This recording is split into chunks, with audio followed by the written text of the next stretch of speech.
ہر طرح کی حمد و ثنا، بزرگی اور بڑائی، عظمت و کبریائی سب اللہ وحدہ لا شریک لہ کے لیے ہی لائق اور زیبا ہے۔ بے شمار لاتعداد اور لامحدود درود و سلام نازل ہو اللہ کے آخری حبیب و رسول جناب آقا نامدار، تاجدار مدینہ، فخر موجودات، امام الانبیاء، رحمت للعالمین، ہادی سبل رحمت کل طٰہٰ و یاسین، مزمل و مدثر محمد عربی صلی اللہ علیہ وسلم پر۔ رب ذوالجلال کا بے انتہا کرم، اس کا فضل اور احسان، اللہ تعالیٰ نے ایک اہم فریضے کی ادائیگی کے لیے اول وقت میں اس کے پاک گھر میں جمع ہونے کی توفیق عطا فرمائی۔ دعا فرمائیں اللہ تعالیٰ ہمارے آنے کو، بیٹھنے کو، کہنے سننے کو بے انتہا قبول فرمائے۔ میرے محترم بزرگ عزیز دوستوں، ابھی 2-3 دن پہلے ایک عظیم شخصیت اسماعیل ہانیہ، فلسطین کے مسجد اقصیٰ کی آزادی کے لیے آواز اٹھانے والے، جد و جہد کرنے والے، جن کی پوری زندگی اسی میں لگ گئی، ایک مرتبہ وہ فلسطین کے الیکشن میں جیت کر وہاں کے وہ حاکم بھی رہے، منسٹر بھی رہے تھے 2006 میں غالباً۔ ابھی 2-3 دن پہلے منگل کے دن ان کو شہید کر دیا گیا ایک حملے میں، اور اس سرزمین میں جہاں پہ حضرت حسین رضی اللہ تعالیٰ عنہ کو شہید کیا گیا تھا۔ اگر آپ غور کریں تو پورا وہی حضرت حسین رضی اللہ تعالیٰ عنہ کو جس طرح لوگوں نے بلایا کہ ہم آپ کے چاہنے والے ہیں، ہم آپ کے ہاتھ پر بیعت ہوں گے، ہم آپ کے محبین ہیں، آپ آ جائیں۔ حضرت حسین رضی اللہ تعالیٰ عنہ مہمان بن کر گئے تھے اور دشمنوں نے دھوکہ دیا اور ان کو وہاں شہید کر دیا۔ اسی طرح ظاہراً تو ایسا ہی لگ رہا ہے کہ ان کو بھی جو ہے مہمان بن کر ہی بلائے تھے، صدارتی کچھ عہدے، کچھ کام تھے جس کی وجہ سے ان کو وہاں بلایا گیا تھا، وہ ایران کے مہمان بن کر گئے تھے۔ لیکن اب وہ تحقیقات کیا ہیں بعد میں رپورٹیں سامنے آئیں گی، لیکن ظاہر تو ایسا ہی لگ رہا ہے کہ انہوں نے پھر وہی کام کیا جو حضرت حسین رضی اللہ تعالیٰ عنہ کے ساتھ کیا تھا۔ بہرحال دعا فرمائیں اللہ تعالیٰ اسماعیل ہانیہ صاحب کی شہادت کو قبول فرمائے۔ اللہ جس طرح حضرت حسین رضی اللہ تعالیٰ عنہ کے خاندان کے لوگوں کو مارا گیا تھا، اسی طرح اس 1 سال کے اندر حضرت اسماعیل ہانیہ ان کے خاندان کے بھی 70 سے زائد لوگوں کو مار دیا گیا، یہودیوں نے مار دیا ہے، شہید کر دیا ہے۔ اسلام زندہ ہوتا ہے ہر کربلا کے بعد، تو انشاءاللہ ان کی شہادت بھی اللہ کے یہاں قبول ہوگی، اور دشمنان اسلام جو چاہتے ہیں اس کے خلاف ہوگا انشاءاللہ۔ اسلام اور زیادہ پھیلے گا، پھولے گا، پھلے گا اور تناور بنے گا انشاءاللہ۔ میرے محترم بزرگ عزیز دوستوں، آج میں آپ حضرات کے سامنے حضرت عثمان غنی رضی اللہ تعالیٰ عنہ کی زندگی، ان کی شہادت اور ان کی فضیلت پر کچھ باتیں عرض کرنے کی کوشش کروں گا۔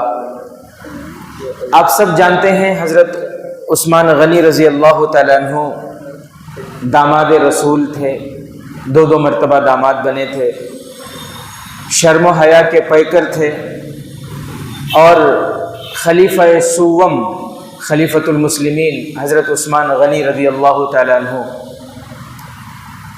ان کی خلافت جو تھی وہ 12 سال تھی، 12 سال تک ان کی خلافت رہی، وہ امیر المومنین رہے، خلیفۃ المسلمین رہے۔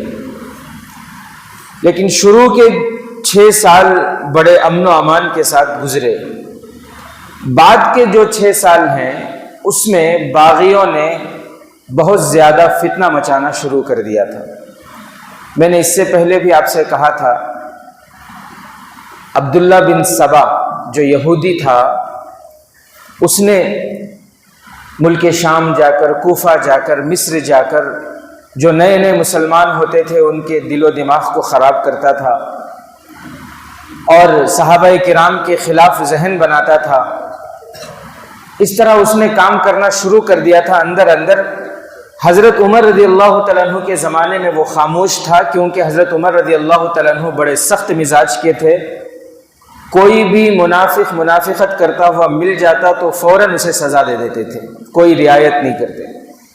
تو ان کے دور میں تو وہ خاموش تھا، لیکن حضرت عثمان رضی اللہ تعالیٰ عنہ چونکہ نرم مزاج تھے، تو حضرت عثمان رضی اللہ تعالیٰ عنہ کے دور میں اس نے اپنا فتنہ، اپنا کام اس نے شروع کیا، اور دھیرے دھیرے اس کی ایک جماعت بن گئی، باغیوں کی جماعت، جن کا ذہن اس نے یہ بنا دیا تھا کہ انہوں نے دھوکہ کیا ہے، صحابہ نے دھوکہ کیا ہے حضرت علی رضی اللہ تعالیٰ عنہ کے ساتھ، حضور صلی اللہ علیہ وسلم کے گھرانے کے ساتھ، اس طرح یعنی آپس میں لڑانے کے لیے اس نے ایسا ذہن بنا کر باغیوں کی ایک جماعت، مدینے میں باغیوں کی چھاونی تیار ہو گئی تھی۔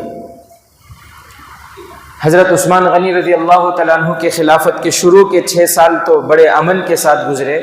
اس کے بعد جب ان کی ایک مضبوط جماعت بن گئی باغیوں کی، پھر انہوں نے فساد مچانا شروع کیا۔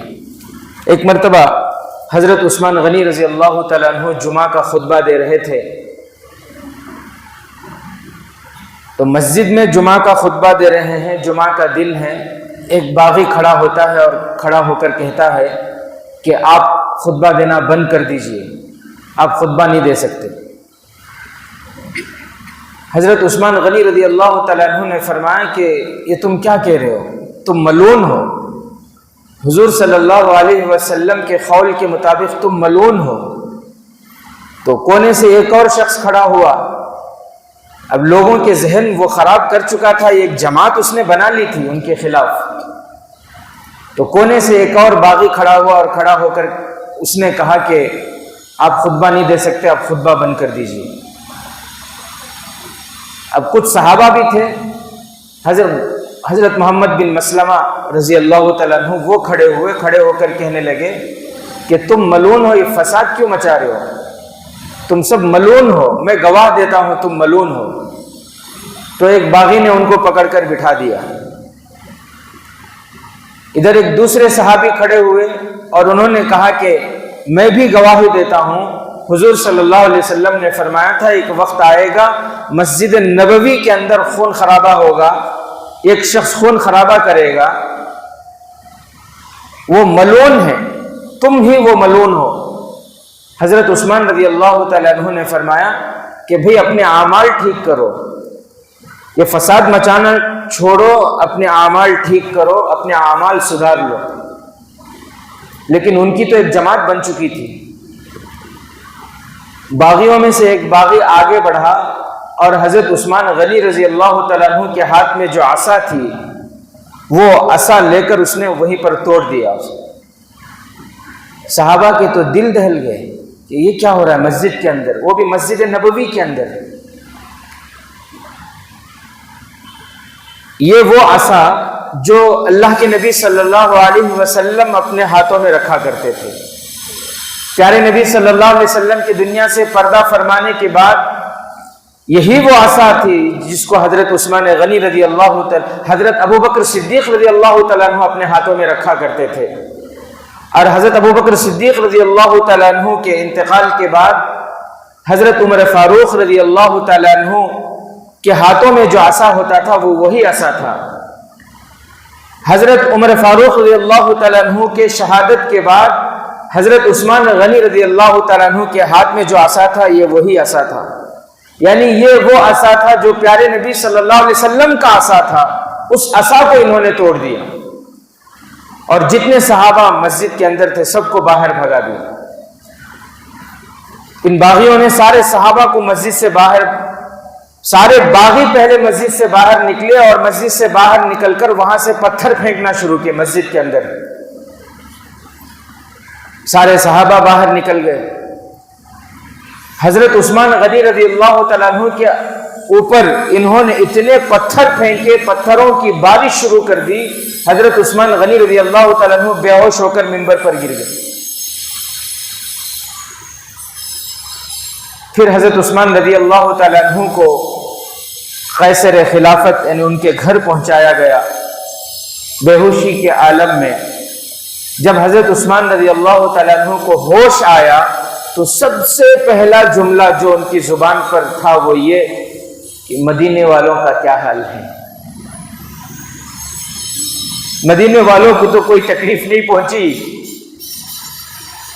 اگر فکر ہے، زخمی ہے، لیکن اپنے جان کی فکر نہیں، اپنے زخموں کی فکر نہیں، فکر ہے تو شہر مدینے کی فکر ہے، شہر مدینے والوں کی فکر ہے کہ مدینے والوں کو تو کوئی تکلیف نہیں پہنچی۔ بہرحال انہوں نے حضرت عثمان غنی رضی اللہ تعالیٰ عنہ کے ساتھ یہ معاملہ کیا، اور اس کے بعد پھر انہوں نے یہ اعلان کر دیا باغیوں نے کہ آج کے بعد حضرت عثمان رضی اللہ تعالیٰ عنہ مسجد نبوی میں نہ خطبہ دے سکتے ہیں نہ نماز پڑھا سکتے ہیں، نماز بھی نہیں پڑھائیں گے، خطبہ بھی نہیں دیں گے، حالانکہ وہ خلیفۃ المسلمین تھے، وہ مسلمانوں کے امیر تھے، وہ مسلمانوں کے حاکم تھے، وہ تیسرے خلیفہ تھے، لیکن باغیوں کی شرارت اور ان کی بغاوت اور ان کا فساد، ان کی ہمت کہ انہوں نے حضرت عثمان رضی اللہ تعالیٰ عنہ کے بارے میں یہ اعلان کر دیا کہ آج کی بات وہ نماز نہیں پڑھیں گے۔ پہلے ایسا تھا کہ جو مسلمانوں کے خلیفہ ہوتے تھے نمازوں کے بھی وہی امام ہوتے تھے، نماز بھی وہی پڑھاتے تھے، وہی نمازوں کے امام ہوتے تھے، جو خلیفہ جو حکمراں ہوتے تھے وہی جمعہ کی نماز کے امام بھی وہی ہوتے تھے، عیدین کی نماز کے امام بھی وہی ہوتے تھے جو مسلمانوں کے خلیفہ ہوتے تھے۔ آج کیا حال ہے؟ آج مسجدوں کے ذمہ دار ہوتے ہیں بہت سے، نماز پڑھانا تو دور کی بات، خود نماز نہیں پڑھتے ہیں۔ نماز پڑھانا وہ الگ بات ہے، خود نماز نہیں پڑھتے اور مسجدوں کے ذمہ دار بن بیٹھے ہیں۔ بہت سے مسجدوں میں آپ کو ملیں گے ایسے ذمہ دار جن کو صرف ان کی شرارت سے بچنے کے لیے محلے والوں نے ان کو ذمہ دار بنا دیا کہ تمہیں ذمہ دار رہو، تمہیں صدر۔ کسی اور چیز کو دیکھ کر ان کو ذمہ دار بنا دیے۔ اب میں زیادہ بولوں گا تو ہو سکتا ہے کوئی ذمہ دار میرے اوپر کوئی کیس ٹھوک دے، تو اس لیے اس ٹاپک پر زیادہ نہیں جانا چاہیے۔ یہ سب ہمارے ہی اعمال کی نحوست ہے، ہمارے اعمال ٹھیک ہوں گے تو اللہ اچھے اچھے حاکموں کو، اچھے ذمہ داروں کو ہم پر مسلط کرے گا۔ تو حضرت عثمان غنی رضی اللہ تعالیٰ عنہ، حضرت عثمان غنی رضی اللہ تعالیٰ عنہ کو گھر میں انہوں نے بند کر دیا، ان کے گھر کا محاصرہ کر لیا، گھر کو گھیر دیا کہ اب اس کے بعد ان کے گھر کو کوئی کھانا لے کر جا نہیں سکتا، کوئی پانی لے کر جا نہیں سکتا۔ چاروں طرف سے انہوں نے گھیر لیا، کوئی جاتا تو اس کو تکلیف پہنچاتے۔ کسی طرح کر کے حضرت مغیرہ بن شعبہ رضی اللہ تعالیٰ عنہ حضرت عثمان رضی اللہ تعالیٰ عنہ کے گھر کے اندر پہنچ گئے، اور انہوں نے حضرت عثمان غنی رضی اللہ تعالیٰ عنہ سے بیٹھ کر بات چیت کی۔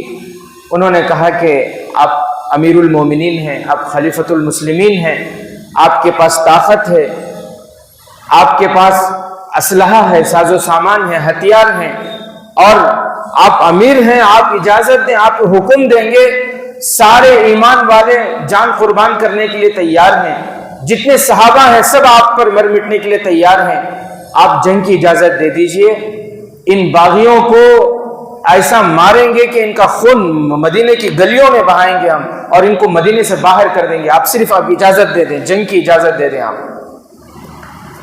حضرت عثمان غنی رضی اللہ تعالیٰ عنہ نے فرمایا کہ مغیرہ، کیا تمہیں یاد نہیں ہے کہ اللہ کے نبی صلی اللہ علیہ وسلم نے فرمایا تھا کہ ایک شخص آئے گا مدینے میں خون خرابہ کرے گا، ایک شخص آئے گا مدینے میں خون خرابہ کرے گا، آدھی دنیا والوں کی لعنت ہوگی اس پر۔ میں مدینے کے اندر جنگ کی اجازت دے کر لعنتی بننا نہیں چاہتا. میں مدینے کے اندر لڑنے کی اجازت دے کر، یہاں خون بہا کر، میں وہ لعنتی بننا نہیں چاہتا. یہ فتین ہیں، فتنہ مچا رہے ہیں، فسادی ہیں، فساد مچا رہے ہیں.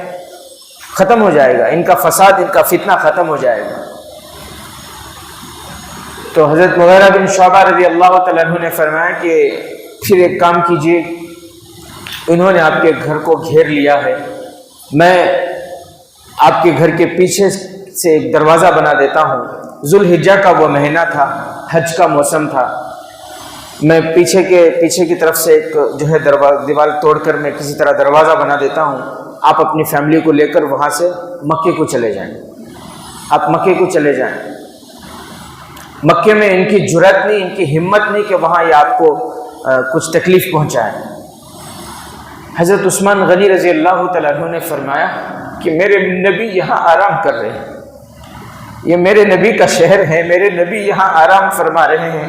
ہم ہجرت کر کے یہاں آئے تھے، میں اس شہر کو چھوڑ کے، پیارے نبی کو چھوڑ کے جانا نہیں چاہتا. میرا دل نہیں چاہتا کہ میں مدینہ چھوڑ کے مکہ چلا جاؤں. تو مغیرہ بن شعبہ رضی اللہ تعالیٰ عنہ نے تیسری بات رکھی کہ ایک کام کیجئے، پھر آپ ملک شام چلے جائیں. وہاں حضرت امیر معاویہ رضی اللہ تعالیٰ عنہ ہیں، وہ آپ کی مکمل حمایت کریں گے، آپ وہاں چلے جائیں. حضرت عثمان غنی رضی اللہ تعالیٰ عنہ نے تینوں باتوں کو ٹال دے کہ نہیں، میں مدینہ چھوڑ کر کہیں جانا نہیں چاہتا، میں یہیں رہوں گا. حضرت مغیرہ بن شعبہ رضی اللہ تعالیٰ عنہ وہاں سے آ گئے.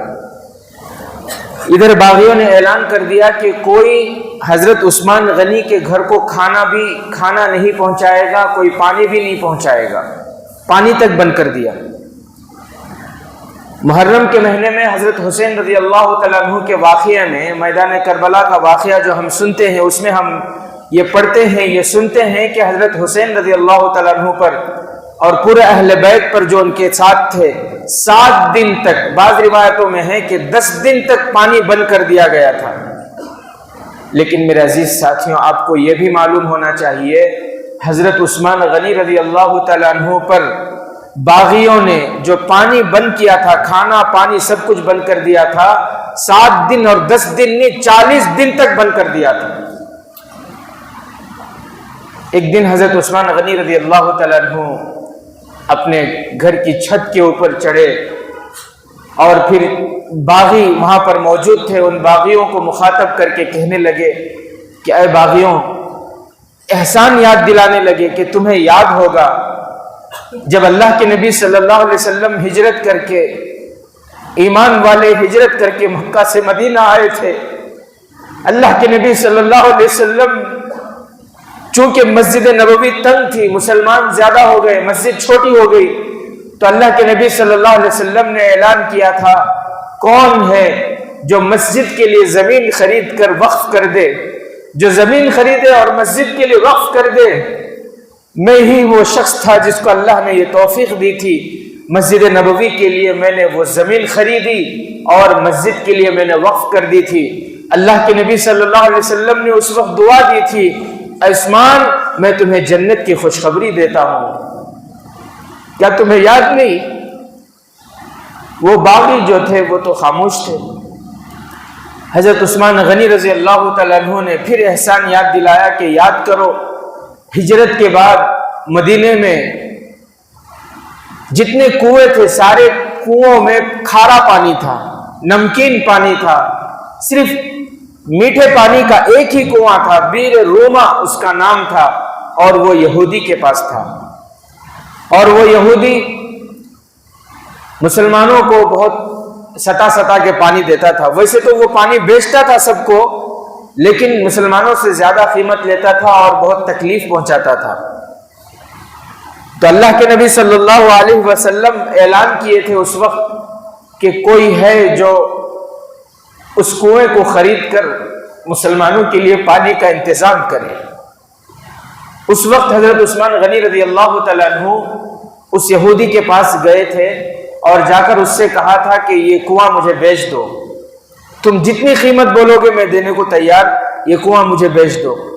تو وہ یہودی اس نے کہا کہ یہ تو میری کمائی کا ذریعہ ہے، میں پانی بیچتا ہوں، اس سے میری کمائی ہوتی ہے، میں بیچ دوں گا تو کیا کماؤں گا؟ حضرت عثمان رضی اللہ تعالیٰ عنہ نے فرمایا کہ منہ بولی قیمت دوں گا. تو اس نے ایک بہت بڑی قیمت لگائی اور پھر اس نے کہا کہ آدھا کنواں بیچوں گا، منظور ہے تو لو. حضرت عثمان غنی رضی اللہ تعالیٰ عنہ جتنی قیمت اس نے لگائی تھی وہ قیمت دے کر آدھا کنواں خرید لی اس سے، اور یہ طے ہوا تھا کہ ایک دن آپ کی باری، آپ پانی نکالو گے، ایک دن میری باری، میں پانی نکالوں بیچوں، میری مرضی. حضرت عثمان غنی رضی اللہ تعالیٰ عنہ نے فرمایا ٹھیک ہے. جس دن حضرت عثمان غنی رضی اللہ تعالیٰ عنہ کے پانی نکالنے کی باری ہوتی تھی، اس دن حضرت عثمان غنی رضی اللہ تعالیٰ عنہ پورے مدینے والوں کو، چاہے وہ مسلمان ہو، یہودی ہو، کچھ بھی ہو، پورے مدینے والوں کو اجازت دے دیے تھے کہ میری باری کے دن کوئی بھی پانی لے جا سکتے مفت میں، کسی سے کچھ پیسہ نہیں. اب ہوتا یہ تھا کہ حضرت عثمان غنی رضی اللہ تعالیٰ عنہ کے باری کے دن سب مدینے والے آ کر پانی لے کر اسٹاک رکھ لیتے تھے ایک دن کے لیے. اب یہودی دوسرے دن جس دن اس کی باری رہتی وہ خاموش بیٹھا رہتا. اس نے دیکھا کہ ایسا تو کچھ فائدہ نہیں، پھر وہ خود حضرت عثمان غنی رضی اللہ تعالیٰ عنہ کے پاس آیا اور آ کر اس نے یہ پیشکش رکھی کہ دیکھو میرے دن تو کوئی مجھ سے پانی خریدتا نہیں ہے، اس لیے یہ باقی آدھا بھی آپ خرید لو.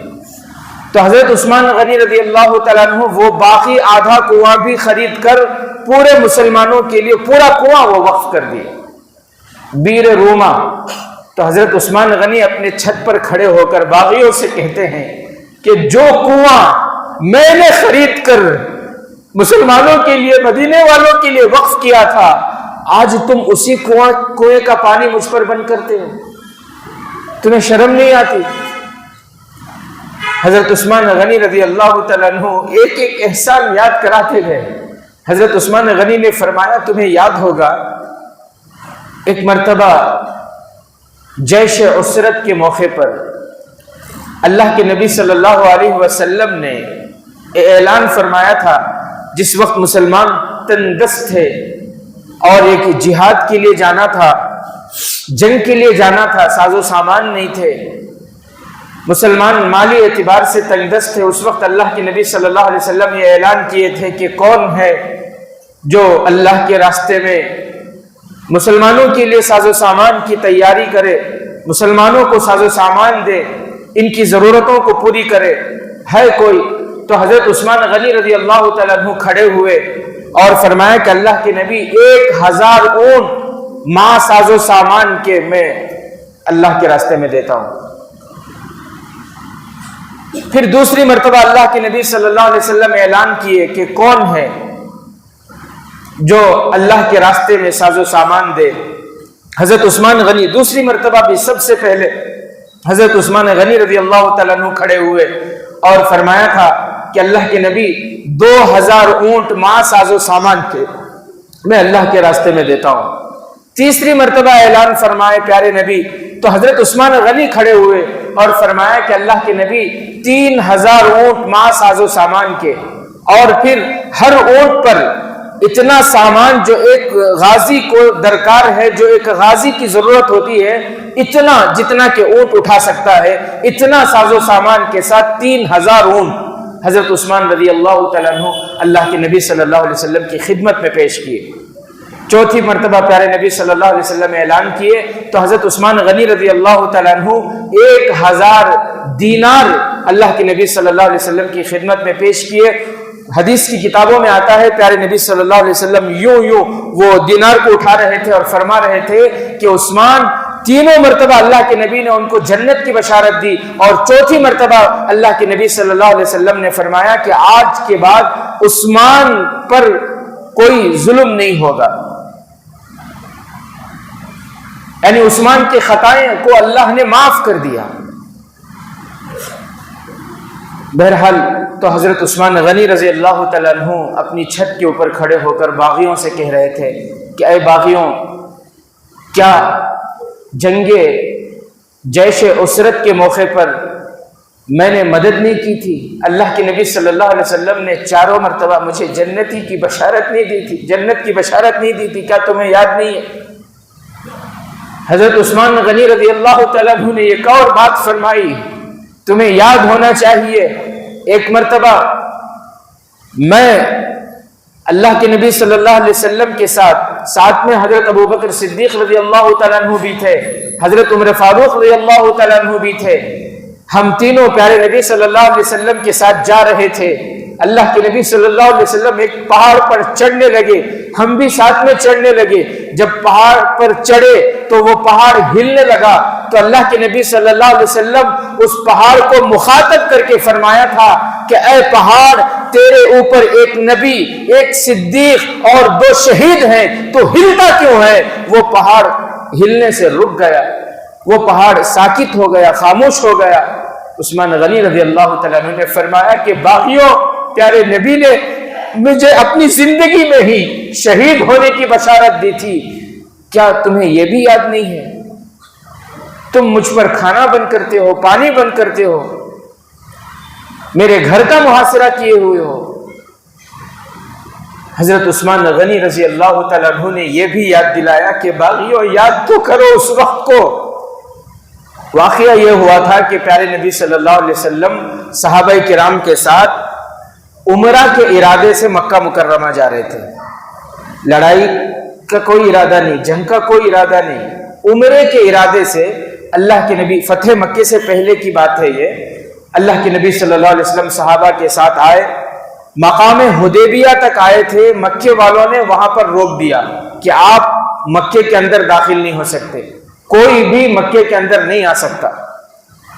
تو اللہ کے نبی صلی اللہ علیہ وسلم بیٹھ کر صحابہ سے مشورہ کیے کہ بھئی لڑائی کا تو ہمارا کوئی ارادہ نہیں، ہم تو عمرے کے ارادے سے آئے ہیں۔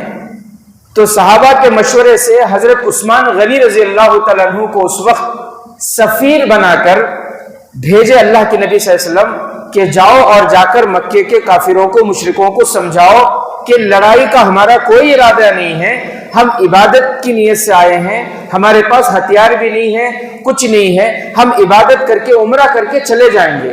یہ بات ان کو سمجھا کے آؤ اور وہاں سے پوچھ کے آؤ کہ وہ کیا کہتے ہیں۔ تو حضرت عثمان غنی رضی اللہ تعالیٰ عنہ کو مسلمانوں کے طرف سے سفیر بنا کر مکہ مکرمہ کو بھیجے اللہ کے نبی صلی اللہ علیہ وسلم۔ حضرت عثمان غنی کے واپس آنے میں، ان کے جواب وہاں سے لانے میں تھوڑی تاخیر ہو گئی، تو منافقوں کا کام ہمیشہ فتنہ مچانا، منافقوں نے یہ آواز اٹھانا اور پھر یہ خبر، جھوٹی خبر پھیلانا شروع کر دی کہ کافروں نے حضرت عثمان غنی کو شہید کر دیا۔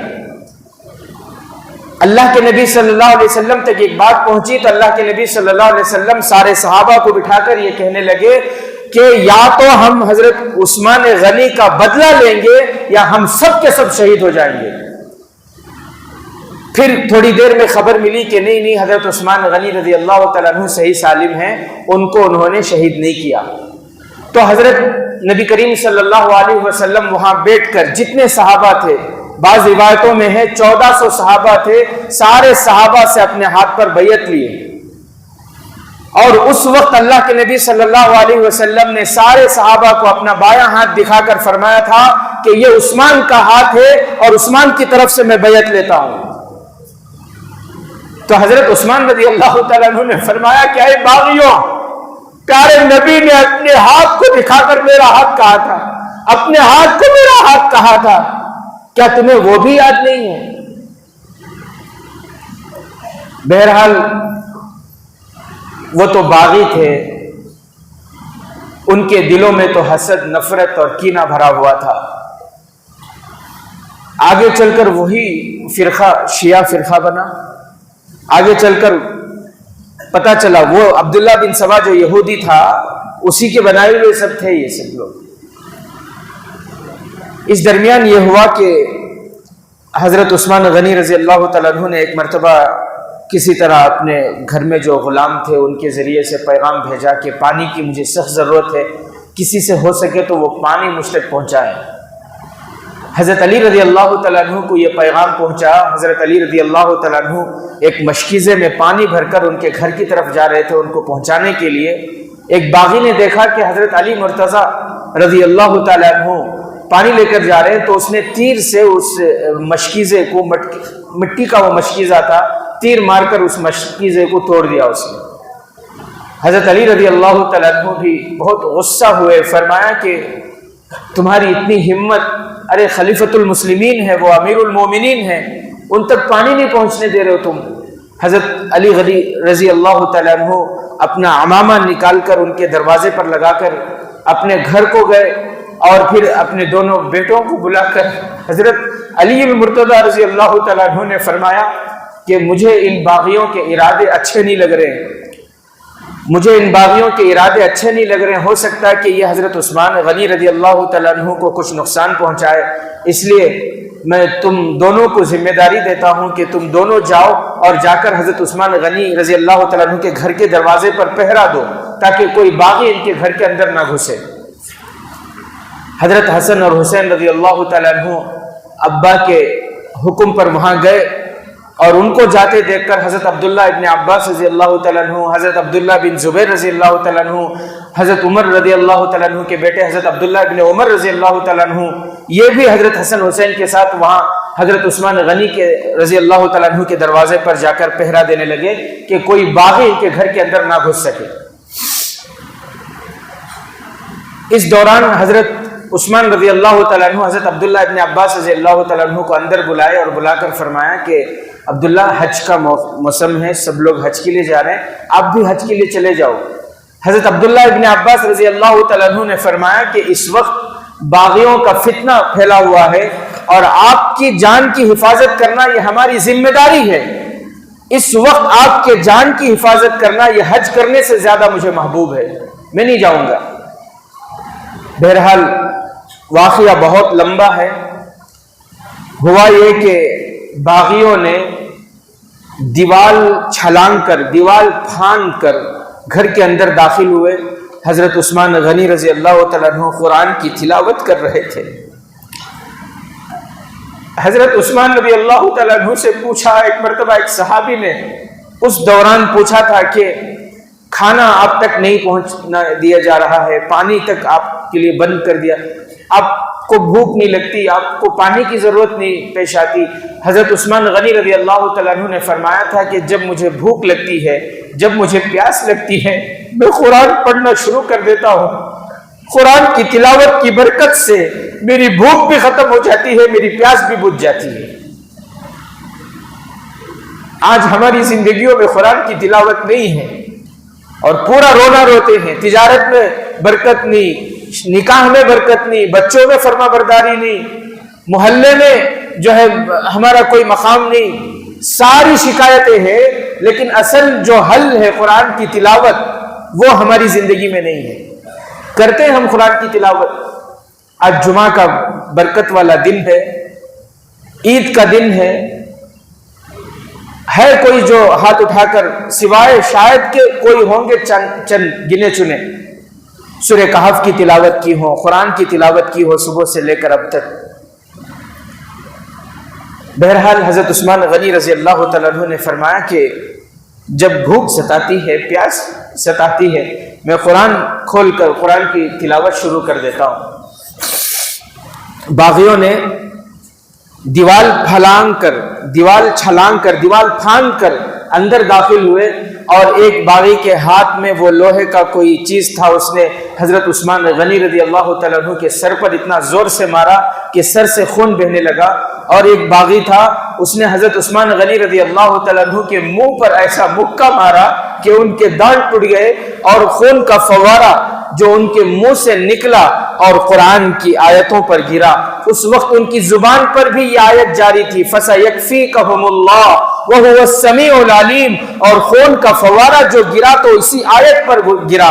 اس آیت کا ترجمہ یہ ہے کہ اللہ میرے لیے کافی ہے، وہ سننے والا ہے اور سب کچھ جاننے والا ہے۔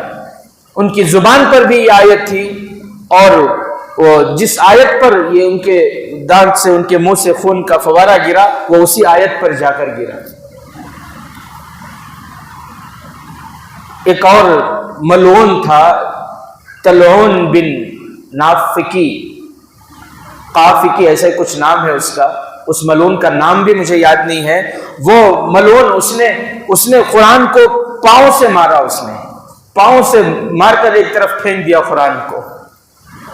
اللہ کی قسم، اس کی نحوست یہ ہے کہ آج تک آپ شیعہ میں دیکھیں، شیعہ میں کوئی بھی ایک آپ کو ایسا نہیں ملے گا جو مکمل قرآن کا حافظ ہو۔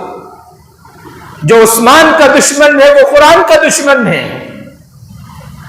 اس کی نحوست یہ ہے، پوری دنیا میں آپ گھوم کر دیکھ لیجئے، شیعہ میں آپ کو ایسے ملیں گے، یہودی میں آپ کو ایسے ملیں گے جو قرآن کی چند سورتیں ان کو یاد ہوں، چند پارے ان کو یاد ہوں، چند آیتیں یاد ہوں، لیکن کوئی ایک شیعہ آپ ایسا نہیں دکھا سکتے جس کے سینے میں پورا قرآن ہو۔ عثمان رضی اللہ تعالیٰ عنہ کی بغاوت کی وجہ سے، حضرت عثمان رضی اللہ تعالیٰ عنہ کی دشمنی کی وجہ سے ان کو یہ سزا ملی کہ قرآن ان کے سینے میں سماتا ہی نہیں ہے۔ آج تک شیعہ میں کوئی آپ حافظ قرآن نہیں دکھا سکتے جس نے ایک بیٹھک میں پورا قرآن سنایا، جس کو پورا قرآن یاد ہو۔ یہ نحوست ہے۔ بہرحال حضرت عثمان غنی رضی اللہ تعالیٰ عنہ کو انہوں نے شہید کر دیا۔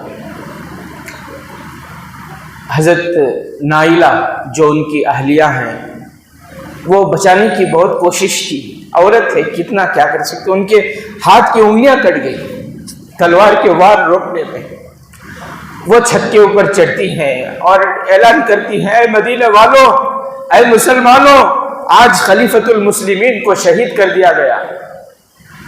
سارے مسلمان سن کر سکتے میں آ گئے، حیران ہو گئے، کیونکہ مسلمان یہ سمجھتے تھے کہ یہ فتین ہیں، فتنہ مچا رہے ہیں، آج ان کا غلبہ ہے، کل یہ بھاگ جائیں گے۔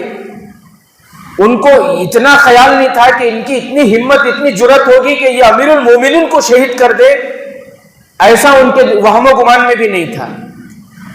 سارے سکتے میں آ گئے، پورے مدینے پر ان کا کنٹرول ہو گیا باغیوں کا۔ اور شہادت کے بعد بھی نعش کے ساتھ انہوں نے بہت بے حرمتی کی، نعش کے ساتھ بھی انہوں نے بہت بے حرمتی کی۔ واقعہ بہت لمبا ہے۔ انہوں نے یہ اعلان کر دیا تھا کہ کوئی حضرت عثمان کی لاش کو نہیں اٹھائے گا، ان کے جنازے کو نہیں اٹھائے گا، جنازہ نہیں، ان کے لاش کو بھی نہیں، ان کا جنازہ بھی نہیں ہوگا۔ 2 دن تک ان کی لاش ان کے گھر پر رہی۔ پورے مدینے پہ باغیوں کا قبضہ ہو گیا تھا۔ تیسرے دن امت کی ماں پیارے نبی صلی اللہ علیہ وسلم کی بیوی حضرت ام حبیبہ رضی اللہ تعالیٰ عنہا مسجد نبوی کے پاس آئی اور آ کر اعلان کرنے لگی کہ میں عثمان غنی کی لاش کو اٹھاؤں گی، ضرورت پڑی تو میں اپنے سر کے 2 پٹے کو بھی پھینک دوں گی، میں بے پردہ ہو جاؤں گی اور عثمان کی لاش کو اٹھاؤں گی، اگر کسی میں ہمت ہے تو روکے۔ اب یہ اعلان سننا تھا کہ وہ باغی بھی خاموش ہو گئے کہ یہ تو حضور صلی اللہ علیہ وسلم کے گھرانے کا مسئلہ ہے، مسئلہ بگڑ جائے گا۔ وہ خاموش ہو گئے کیونکہ حضور صلی اللہ علیہ وسلم کا گھرانہ یہ وہ گھرانہ ہے، یہ اتنا مبارک مقدس گھرانہ ہے۔ حدیث پاک میں آتا ہے کل قیامت کے دن پل صراط پر سے جب یہ گھرانہ گزرے گا، حضور صلی اللہ علیہ وسلم کے گھرانہ کا گزر ہوگا، اللہ اعلان فرمائیں گے کہ اے لوگوں اپنی نگاہیں نیچے کر لو، میرے محبوب کے گھرانے کا گزر ہو رہا ہے۔ ایسا محبوب گھرانہ۔ ام حبیبہ رضی اللہ تعالیٰ عنہ نے فرمایا کہ اگر مجھے روکے تو میں اپنے سر کا دوپٹہ جو ہے اتار دوں گی، میں بے پردہ ہو جاؤں گی میں۔ پھر انہوں نے چھوڑ دیا۔ پھر حضرت علی رضی اللہ تعالیٰ عنہ اور ساتھ میں دوسرے صحابہ جا کر ان کے لاش کو اٹھا کر لائے اور پھر ان کے جنازے کی نماز پڑھی، اور پھر ان کو دفنانے کا معاملہ آیا تو باغیوں نے وہاں بھی شرارت یہ کی کہ جنت البقیع میں ہم ان کو دفن ہونے نہیں دیں گے۔ اس وقت جو جنت البقیع ہے وہ بہت پھیلا ہوا ہے، اس وقت تو بہت چھوٹا سا تھا نا، تو انہوں نے یہ کہا کہ جنت البقیع میں ہم دفن ہونے نہیں دیں گے۔ تو جنت البقیع کے بازو میں وہ لوگ یہ سمجھ رہے تھے باغی کہ یہ جنت البقیع نہیں ہے، لیکن وہیں ان کو دفن کیا گیا۔ آج جو زائرین ہیں وہ بتاتے ہیں، اور پھر وہ جنت البقیع میں پورا آ گیا حضرت عثمان رضی اللہ تعالیٰ عنہ، آج ان کی پوری خبر جو ہے وہ جنت البقیع کے اندر ہی ہے، لیکن اس وقت وہ باہر کا حصہ تھا۔ اور وہ جنت البقیع کے اندر کیوں نہ آئے؟ اس لیے کہ پیارے نبی صلی اللہ علیہ وسلم نے خود فرمایا تھا کہ عثمان جب لوگ خبروں سے اٹھیں گے تم میری خبر کے سامنے سے اٹھو گے، تم اٹھو گے تو سب سے پہلے مجھے دیکھو گے۔ تو آج جو زائرین ہیں، جو عمرہ پہ حج پہ جاتے ہیں، وہاں جا کر آئے، وہ بتاتے ہیں کہ حضرت عثمان رضی اللہ تعالیٰ عنہ کی قبر کے پاس کھڑے ہو کر دیکھو تو سیدھے میں حضرت پیارے نبی صلی اللہ علیہ وسلم کا روزہ نظر آتا ہے۔ تو پیارے نبی کی یہ بات بھی پیشن گوئی بھی پوری ہوئی۔ تو میرے عزیز ساتھیوں، یہ وہ شہادت ہے حضرت عثمان غنی رضی اللہ تعالیٰ عنہ کی۔ بہت سے صحابہ ہیں جن کی شہادت کے بارے میں پہاڑ، احد کا پہاڑ گواہی دے گا، بدر کا میدان گواہی دے گا، حدیبیہ کا میدان گواہی دے گا، مکے کی جو گلیاں گواہی دیں گی، مدینے کی گلیاں گواہی دیں گی، لیکن حضرت عثمان غنی وہ شہید ہیں، پیارے نبی صلی اللہ علیہ وسلم خود ان کی شہادت کی گواہی دیں گے۔ بلکہ میرے عزیز ساتھیوں، پیارے نبی صلی اللہ علیہ وسلم کی خبر مبارک، پیارے نبی صلی اللہ علیہ وسلم ظاہر ہوں گے، حضرت ابو بکر کا روزہ ان کا خبر کھلے گا تو وہ ظاہر ہوں گے، اور حضرت عمر رضی اللہ تعالیٰ عنہ کی خبر کھلے گی تو حضرت عمر ظاہر ہوں گے، لیکن جب قرآن کھلے گا تو حضرت عثمان رضی اللہ تعالیٰ عنہ ظاہر ہوں گے۔ ان کی شہادت، ان کے خون کا خطرہ فَسَيَكْفِيكَهُمُ اللَّهُ اس آیت پر گرا ہے۔ تو میرے عزیز ساتھیوں، شہادت یہ اسلام میں کوئی نئی بات نہیں ہے، شروع سے اسلام میں شہید ہوتے رہے ہیں اور ہر شہادت کے بعد اسلام زندہ ہوتا رہا ہے۔ تو یہ اسماعیل ہانیہ جن کو شہید کر دیا گیا تہران میں، ایران کے شہر میں، انشاءاللہ ان سے مجاہدوں کے ہمت و حوصلے میں کوئی کمی نہیں آئے گی، اسلام میں کوئی کمی نہیں آئے گی، بلکہ اسلام اور مضبوط ہوگا، مجاہدین مومنین اور مضبوط ہوں گے دشمن کے مقابلے میں انشاءاللہ۔ یہ بہت بڑی بات میں آپ کو بتا رہا ہوں۔ تو اس لیے میرے عزیز ساتھیوں، یہ ہم دیکھتے آ رہے ہیں جو حضرت عثمان رضی اللہ تعالیٰ عنہ کے نعش کے ساتھ بے حرمتی کی نا، ان سب کا انجام بھی بہت برا۔ صرف ایک شخص کا میں بتا دوں، عمر بن زبا اس کا نام تھا، اس نے اپنے آپ کو یہ ظاہر کیا کہ میں حضرت عثمان کا بہت چاہنے والا ہوں، اور پھر اس طرح ظاہر کر کے میں زیارت کے لیے ان کو دیکھنا چاہتا ہوں بول کر وہ گیا، اور جب قریب گیا اور دیکھا کوئی نہیں ہے تو کفن ہٹا کر اس نے ایک تھپڑ مار دیا تھا اس نے۔ عمر بن زبا اس کا نام تھا۔ محمد بن سیرین اپنی کتاب میں لکھتے ہیں، مکہ مکرمہ میں، وقت زیادہ ہو رہا ہے اس لیے میں مختصر کر رہا ہوں، مکہ مکرمہ میں طواف کرتے ہوئے میں نے ایک شخص کو دیکھا کہ وہ یہ دعا کر رہا ہے کہ یا اللہ تو مجھے معاف کر دے، اور وہ کہتا تھا کہ مجھے معلوم ہے تو مجھے معاف نہیں کرے گا۔ تو حضرت محمد بن سیرین کہتے ہیں مجھے بڑا تعجب ہوا کہ یہ کون ہے جو اس طرح کی دعا کر رہا ہے۔ ان کے پاس گئے، جا کر پوچھا کیا نام ہے تمہارا؟ تو اس نے کہا کہ عمر بن زبا۔ پوچھا کہ تم اس طرح کیوں دعا کر رہے ہو کہ اللہ مجھے معاف کر دے اور تو معاف نہیں کرے گا، مجھے معلوم، کوئی ایسا تھوڑی دعا کرتا ہے، دعا تو یہ ہوتی ہے کہ اللہ تو مجھے معاف کر دے، تو معاف نہیں کرے گا، ایسا کیوں کہہ رہے ہو؟ اس نے کہا کہ تم نہیں جانتے میں ہی وہ بدبخت ہوں جس نے لوگوں کے بہکاوے میں آ کر حضرت عثمان غنی کے چہرے پر تھپڑ مارا تھا، اور اس کی سزا اللہ نے مجھے یہ دی کہ جس ہاتھ سے میں نے تھپڑ مارا تھا اس نے یہ ٹوال رکھا تھا، اس نے ٹوال ہٹا کر دکھایا، وہ ہاتھ حضرت محمد بن سیرین کہتے ہیں ایک رتی گوشت کا ٹکڑا نہیں، پوری ہڈی موجود ہے، جیسے لکڑی ہوتی ہے ایسے پوری ہڈی ہے، پورے ہاتھ کو اللہ نے شل کر دیا۔ وہ کہتا تھا کہ اللہ نے دنیا میں مجھے یہ سزا دی اور پتہ نہیں آخرت میں مجھے کیا سزا ملے گی۔ تو میرے عزیز ساتھیوں، جو آج دندناتے پھر رہے ہیں، جن کے پاس آج پوری طاقتیں ظاہری موجود ہیں، ظاہری اسباب ہیں، ظلم پہ ظلم کیے جا رہے ہیں، ان پر کوئی قانون نہیں ہے، ان کو کوئی روکنے والا نہیں، ٹوکنے والا نہیں ہے، میرا اللہ غافل نہیں ہے۔ وَلَا تَحْسَبَنَّ اللہ کو غافل مت سمجھو، اللہ ظالموں کے ظلم کو دیکھ رہا ہے، بس اللہ کی حکمت اور مصلحت سے کچھ دیر ہے لیکن اندھیر نہیں ہے۔ ظالموں کو ان کے ظلم کا ضرور اللہ اس دنیا میں ہی مزہ چکھائیں گے انشاءاللہ، اور دنیا والی اپنے آنکھوں سے دیکھیں گے ان کو، ان کے اس سزا کو۔ اللہ سے دعا ہے کہ اللہ تبارک و تعالی ہم تمام کو حضرت عثمان غنی رضی اللہ تعالیٰ عنہ کی سیرت کو اپنانے کی توفیق عطا فرمائے۔ اللہ تبارک و تعالی ہم تمام کو پورے طور پر دین پر چلنے کی توفیق عطا فرمائے۔ آمین۔ وآخر دعوانا